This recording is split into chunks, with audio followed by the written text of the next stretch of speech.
Hello বন্ধুরা, তোমরা কেমন আছো? তো আমার চ্যানেলে তোমাদের সকলকে অনেক স্বাগত জানাই। যে যেখান থেকে দেখছো একটা লাইক দিয়ে দেখো আর কমেন্ট করে দিও। আর এর আগের দিন তোমাদের সঙ্গে শেয়ার করেছিলাম বোয়াল মাছের কান্তকারি। আজকে তোমাদের সঙ্গে শেয়ার করব বোয়াল মাছের ভাজাকারি। তো তার জন্য দেখো সবজি কেটে নিয়েছি, বেগুন কেটে নিয়েছি, আর ওদিকে দেখো বোয়াল মাছ পিস পিস করে কাটা আছে। বেগুনগুলো পাতলা পাতলা করে কেটে ওর মধ্যে নুন মাখিয়ে রাখা হয়েছে।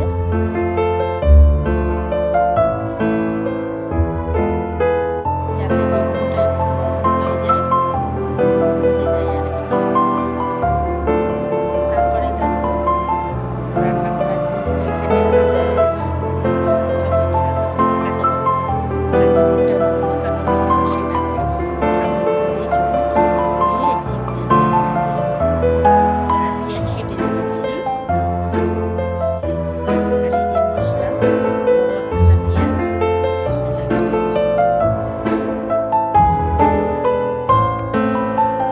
এই ভাজাকারি রান্না করার জন্য তেলটা একটু বেশি লাগে। তো কড়াইতে তেল দিয়ে 3-4খানা তেজপাতা আর পেঁয়াজ কেটে রেখেছিলাম, অর্ধেকের বেশি পেঁয়াজ তেলে দিয়ে দিয়েছি। আর অর্ধেকটা পরিমাণ পেঁয়াজ রেখেছি, ওইটা পরে দেবো। তো দেখতে থাকো। তো পেঁয়াজটা একটু ভাজা ভাজা হলে তারপরে আদা বাটা, রসুন বাটা আর কাঁচা লঙ্কা বাটা ছিল সেটা দিয়ে দিলাম। আর হলুদ গুঁড়ো দিয়ে দিয়েছি। এর মধ্যে কোনো ধনে পাউডার, জিরে পাউডার কিছু যাবে না, শুধু আদা, রসুন আর লঙ্কাতে এই রান্নাটা হবে। তো মশলাটা কষা, মশলাটার মধ্যে আর কি এই মাছগুলো দিয়ে দিলাম। দিয়ে এবার ভালো করে মাছটা কষে নেব, যাতে ভালো মতো রান্না হয়ে যায়। কালারটা এই মোবাইলটায় সাদা আসছে, কিন্তু কালারটা দারুণ হয়েছে। কেন ওর হচ্ছে বুঝতে পারছি না। মাছগুলো ভালো করে কষিয়ে নিয়েছি। তো বেশ ভাজা ভাজা করে, এইটা আলাদাভাবে মাছটা ভাজতে হয় না। তো যারা কষা মশলা দিয়ে না ইয়ে করে, অনেকে ভেজে নেয়, কিন্তু আলাদা ভেজে নেওয়ার থেকে এই মশলার মধ্যেই কষিয়ে নিলে টেস্টটা বেশি হয়। এই যে সুন্দর করে কষিয়ে, ভাজা ভাজা করে কষিয়ে তুলে নিয়েছি। এই যে সব ফুটিয়ে নিয়েছি। এবার ওই মশলার কড়াইতেই তেল দিয়ে বেগুনগুলো দিয়ে দিয়েছি। একটু তেলটা বেশি লাগে, বেগুনটা এবার রান্না হতে দিতে হবে। তো বেগুনটা অনেকটা হয়ে এসছে। যে পেঁয়াজগুলো রেখেছিলাম ওই পেঁয়াজগুলো দিয়ে দিলাম এর মধ্যে, আর কটা লঙ্কা দিয়ে দিলাম, লঙ্কা চিরা আর কি। এবার এটা দিয়ে ভালো করে নাড়তে থাকবো।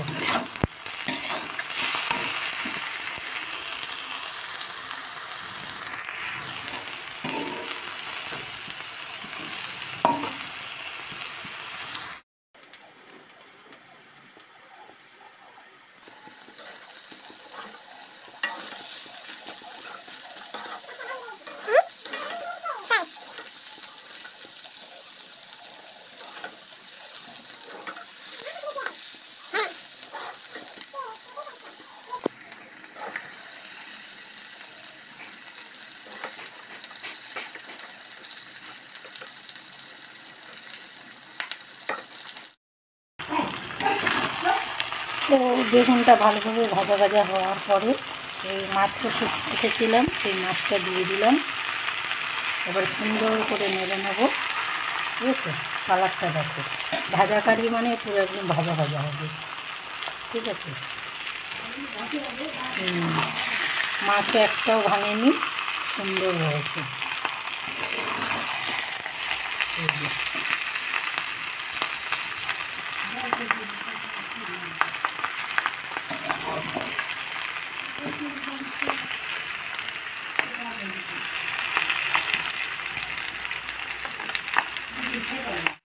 তো ভাজা কারি রেডি।